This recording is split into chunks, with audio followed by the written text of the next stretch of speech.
It's more a case of it's about the lives of the students rather than telling a story.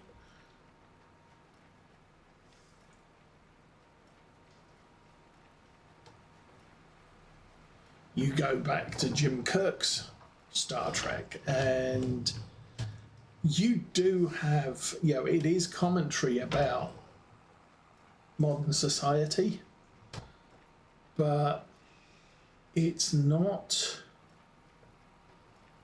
a preaching story. It's here's a situation, draw your own conclusions, but in a lot of cases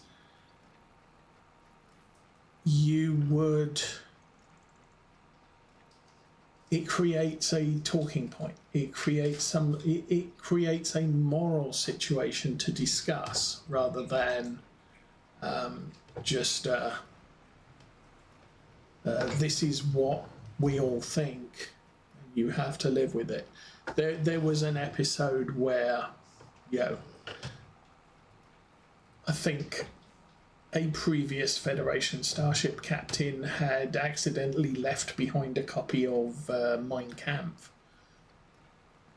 And the peoples of that world had decided, hey, this is really neat, and based their society on 1930s Germany. But the story didn't come out and say, this is bad. It came out as the moral dilemma of what does Starfleet do given the Prime Directive? How much interference can they have? Can they inflict on this civilization? In spite of the fact, I think it was Spock eventually pointed out that, well, actually, the Prime Directive's already been broken because the previous Starfleet captain visitor had accidentally corrupted the planet by leaving a copy of Mein Kampf there, and while it was an accident, the planet has been adversely affected, or and things like that. But it was more of a moral play rather than just saying Nazis bad, we have to kill them. It was, yes, there are, but your hands are tied. So what can you do given your constraints? Which is a much more clever way of telling the story. Everybody's coming in saying, yeah, of course they're bad. But the moral show was, yes, but we can't go in there all guns blazing and just... And it's something I've noticed, at least since the early 2000s, was, Saddam Hussein is a bad man. He needs to be replaced because he treats his people badly. And at the time, I would say, yeah, absolutely, he's a bad man. He shouldn't be allowed to run that country. And it's not like the people of that country had a say in him running it. The elections were rigged. He won 100% of the vote. And if you didn't vote for him, then you disappeared. So, but it's not just about, is this person a bad person and needs to be replaced? The more important question is, okay, once you've removed him, what are you going to replace him with? Because in the case of, Iraq has never been a great country since Saddam was removed. And we removed the Taliban and we sat in Afghanistan for 20 years, or whatever it was. And then we moved out, and the people who were running Afghanistan, who we thought were bad people, are now running Afghanistan again and still being bad people. So it's like, you can see the argument, but you can't just go in there and say, this needs to be fixed. Let's start off by removing the problem, because, yeah, okay, fine, you've removed the problem, but you haven't replaced it with anything. So it's still going to be a problem, and in some cases, it's going to be more of a problem. In the case of Iraq, a lot of the people liked Saddam Hussein because he made the people who were a problem disappear.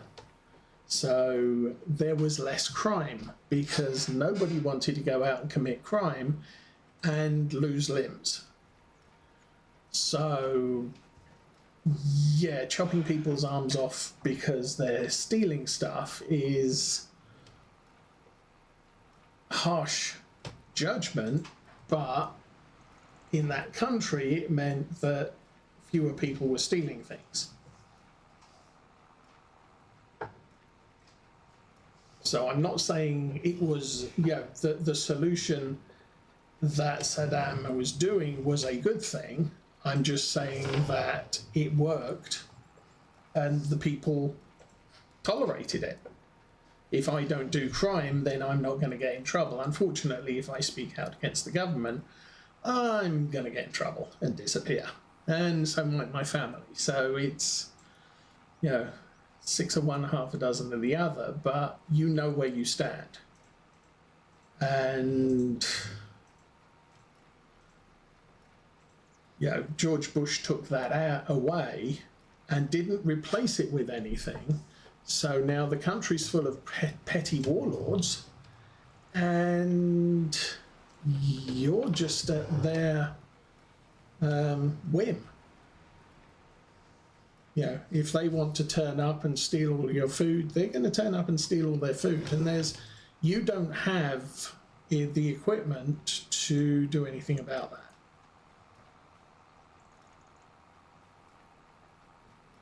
So, yeah, it's unfortunate, but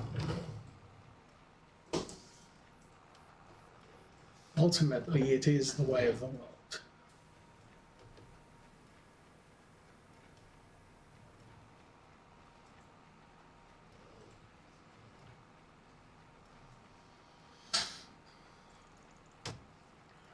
I think we're doing okay. We're sort of keeping up with the mower. Sorry, not the mower, the windrower. But it is allowing me to clean out all of this side of the field. I don't have to come back and do anything along here.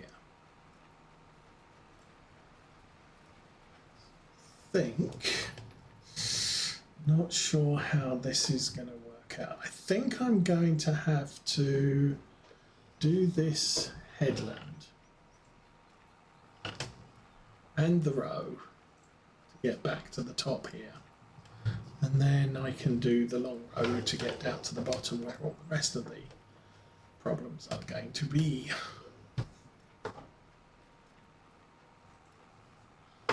That's good enough. Tidy this up.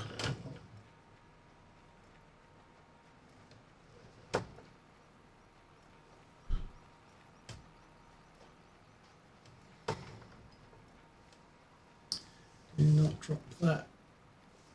Thank you.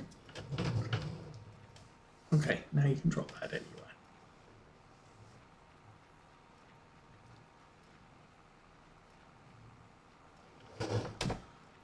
Now, of course, this bit to our right is also cleared, so we are just working, the windrower is working.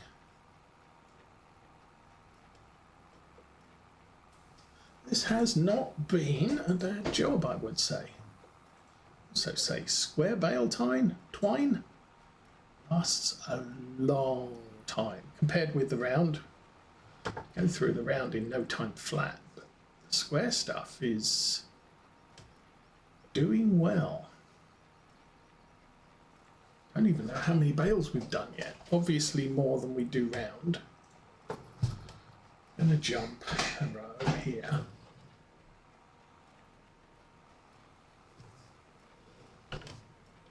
Alrighty.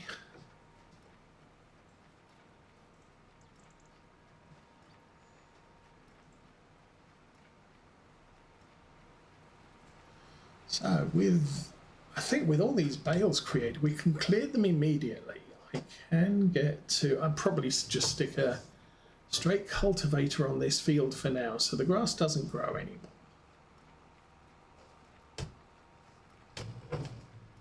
And then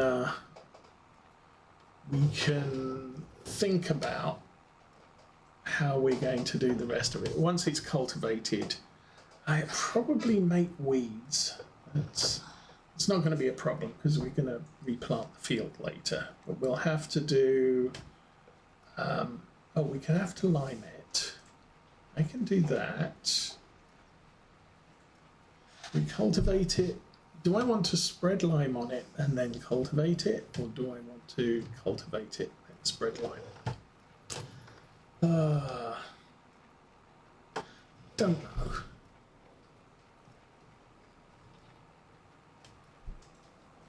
Then after that, I am going to have to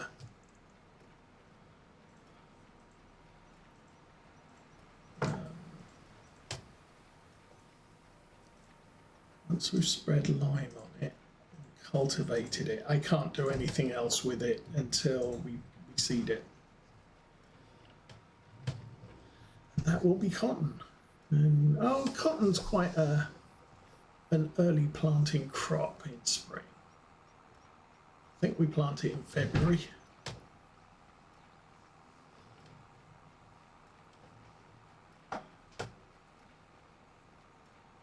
So that will be a thing. I'm going to have to move him.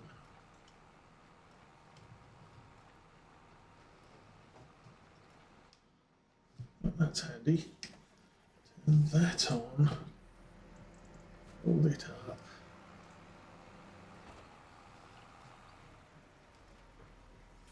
Okay. Oh, good. Turn that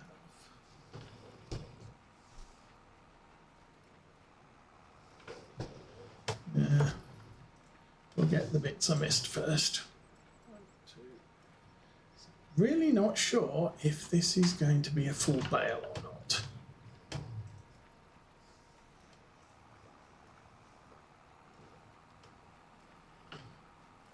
That's fine.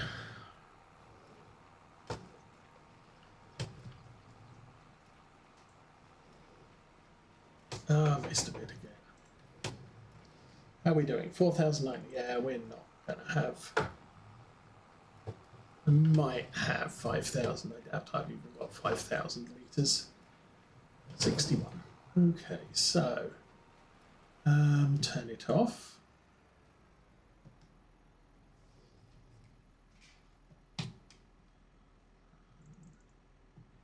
Okay, press a button.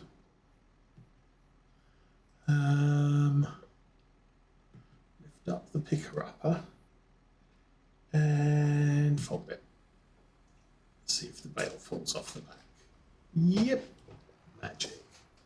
Okay, you sit there. So this is the 6R155. Kind of done with this. I don't think I could haul the lime spreader with this tractor, possibly, but it might struggle on that field because it's not exactly level. I could skip the lime.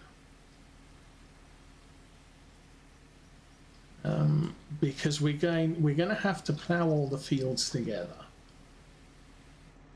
So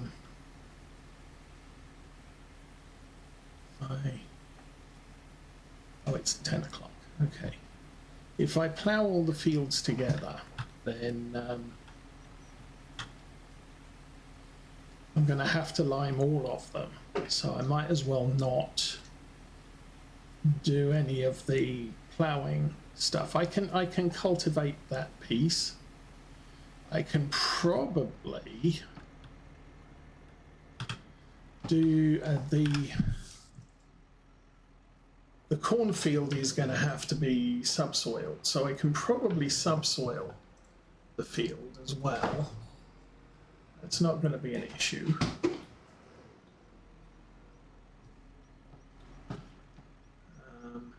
but then ploughing it together and then liming all of it strikes me as probably the best course of action here. Let's push this all the way back over there. Here we are. This is such a difficult piece of equipment to reverse because the wheels on the rower also steer. And the further, I believe they're controlled by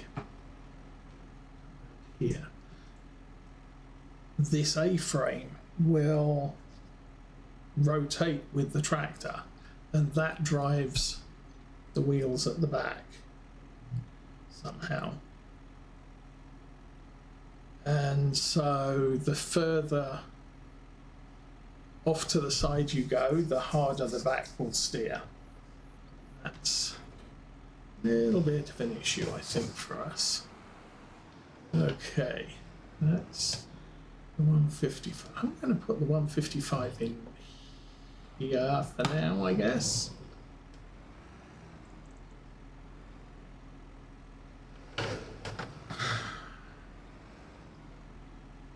And then the 250 we're going to be doing. What am I going to be doing? I think we'll... Actually, will we? Turn that off. Cultivating tools are up here.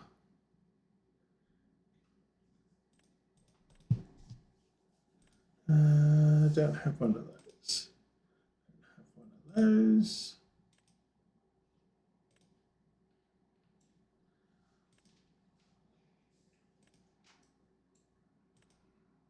I have one of those, the Typhoon Einbock, or the Einbock Typhoon 900, and that needs 260 horsepower. 260 and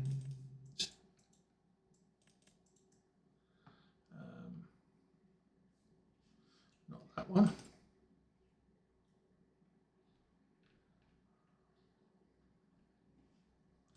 That one.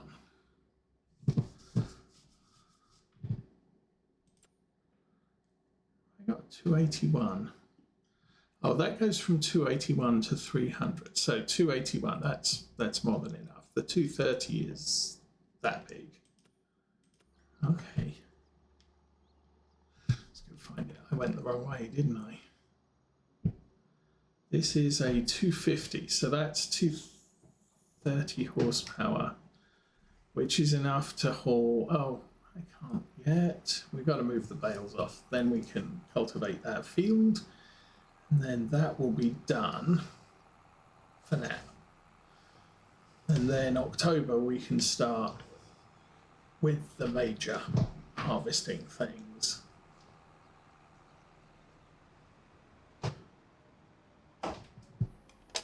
Ooh.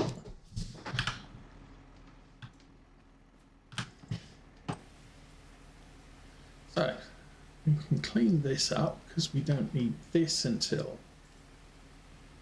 April, May, sometime. It's a nice colour. I do like that.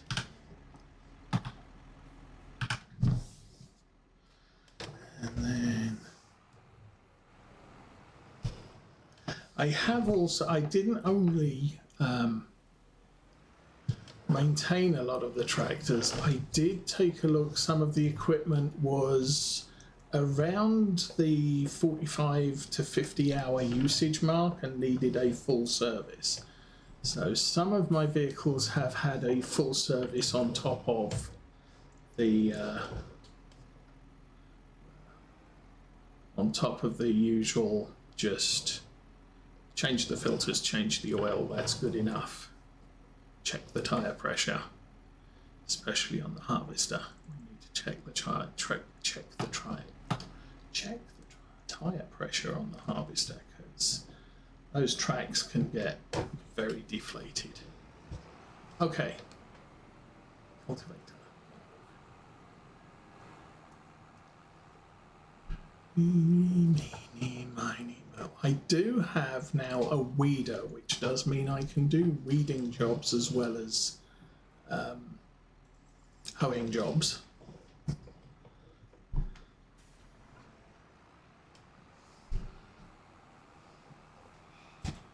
So I'll get this. No, I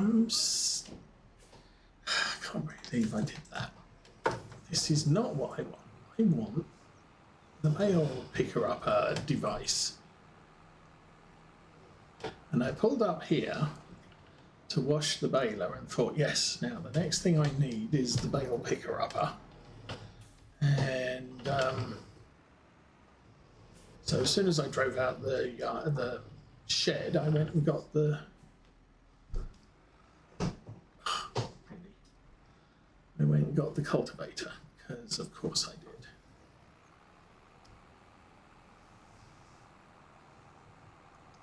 Okay, yeah, I'm not. I can stack bales, but I'm really not in the mood for running around with the telehandler and stacking bales. So we are going to use a bale stacker.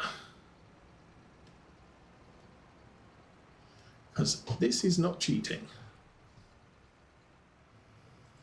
Yes, in the past, when I've had large amounts of bales to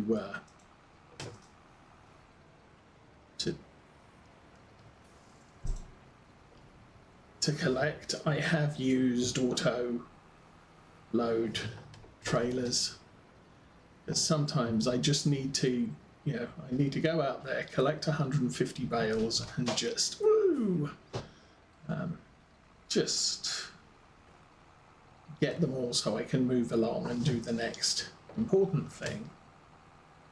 Here we're not really producing significant numbers of bales, so I don't have to collect them all. And even when I start mowing those fields along that tree line, yes, I'm going to have a lot of mowing to do. I'm going to have a little bit of tedding, a little bit of rowing. All of them will need to be baled, but then the ones that I have silage, I'm going to leave them out there and just collect the square ones, which are hay. So that's all a thing. So distributed farm work. I don't have to do everything in the same day. It's the theory.